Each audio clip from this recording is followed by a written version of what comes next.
परेश ने पकड़ी तेजस के कॉलर को, निकालेगा साइली की ज्वेलरी के पैसे। तेजस की होगी खाट खड़ी। दोस्तों, स्टार प्लस का शो सीरियल उड़ने की आशा में इसमें आपको एक के बाद एक इंटरेस्टिंग एपिसोड देखने को मिल रहे हैं।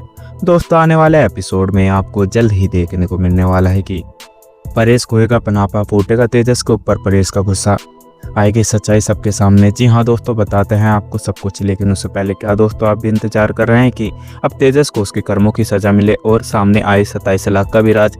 तो दोस्तों, अपने राय हमें कमेंट बॉक्स में जरूर बताएं। फ्रेंड्स, अपकमिंग एपिसोड में आपको जल्द ही देखने को मिलने वाला है कि जब रेणुका जानबूझकर साइली को परेशान करती हुई दिखाई देगी और बोलती हुई दिखाई देगी कि सचिन तो कहीं दारू के अड्डे पर बैठा होगा। मुझे अच्छे से पता है कि जब आजी का बर्थडे है तो इसका मतलब यह है कि वो खुशी में भी दारू पीता है और वो दुख में भी दारू पीता है। लेकिन तभी वहाँ पर परेश आ जाने वाला है और बोलता हुआ दिखाई देगा कि आखिर तुम्हारी प्रॉब्लम है क्या, और मैं जब से तुम्हें देख रहा हूँ तुम साइली को जानबूझकर सचिन के नाम पर परेशान कर रही हो, और तुमने कितनी बार देख लिया सचिन को दारू पीते हुए। वो लास्ट टाइम भी तुम्हारे वजह से पीकर आया था। रेणुका, अपनी हरकतों को सुधार लो, नहीं तो मेरी आई यहीं पर है, और अगर मैंने आई को बोल दिया तो उसके बाद में तुम अच्छी तरह से जानती हो कि वो तुम्हारा क्या हाल करेगी और तेरी जुबान को 2 मिनट के अंदर अच्छी तरह से काट देगी। वही रेणुका परेश को बोलती हुई दिखाई देगी कि मैं कुछ बोल थोड़ी ना रही हूँ, बस मैं तो साइली को बता रही हूँ कि देख लियो सचिन दारू पी कर ही आएगा, और वैसे अगर वो दारू पीने नहीं गया तो वो गया कहाँ है, और ऐसा कौन सा जरूरी काम आ गया वो सुबह से लेकर शाम तक अब तक आया ही नहीं है। और जब उसे पता है कि हम आजी का बर्थडे बनाएंगे और आजी उसका इंतजार कर रही है, सब कुछ जानने के बाद में भी वो बाहर आन रहा है, इसका मतलब तो यह है ना कि वो अपने दोस्तों के साथ में दारू ही पी रहा होगा और अब उसे घर आने में शर्म आ रही होगी। वहीं दूसरी तरफ दोस्तों आपको देखने को मिलेगा कि जब रेणुका आजी को बोलती हुई दिखाई देगी कि सचिन की परवरिश गांव में हुई है, जिसके वजह से सचिन ऐसी हालत में रहता है और वो किसी के बारे में नहीं सोचता।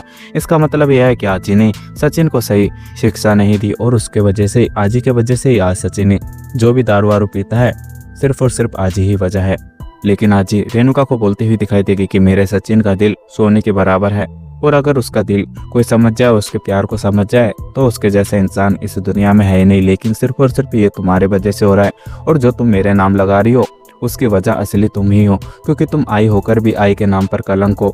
तुम तीनों बच्चों के बीच में भेदभाव करती हो, किसी को सर पर बैठा के रखती हो तो किसी को पैरों के नीचे। रेणुका, तुम्हें जल्द ही पता चल जाएगा कि सचिन सोना है सोना, और जो जिसे तू सोना मान रही है वो एक पत्थर के सिवाय कुछ भी नहीं, और जिस पे तू इतना भरोसा कर रही है तेजस पे, आज नहीं तो कल वो तुझे ठोकर मारकर अपने काम से निकल जाएगा। वहीं दूसरी तरफ दोस्तों आपको देखने को मिलेगा कि जब साइली सारी बात बताने वाली है तो सचिन प्लान बनाता हुआ दिखाई देगा तेजस के खिलाफ, और बोलता हुआ दिखाई देगा कि अब हमें किसी भी हाल में तेजस को नहीं छोड़ सकते, और सच्चाई क्या है हमें पता लगाना पड़ेगा, क्योंकि अब सवाल तुम्हारे ऊपर है साइली। जी हाँ दोस्तों, आपका क्या सोचना, अपनी राय हमें कमेंट बॉक्स में जरूर बताएं। अगर आप लोगों को हमारी ये वीडियो अच्छी लगी हो तो वीडियो को लाइक करें और हमारे चैनल को सब्सक्राइब करना ना भूलें। मिलते हैं आपसे अगली वीडियो में, जब तक के लिए राधे राधे, जय श्री राम।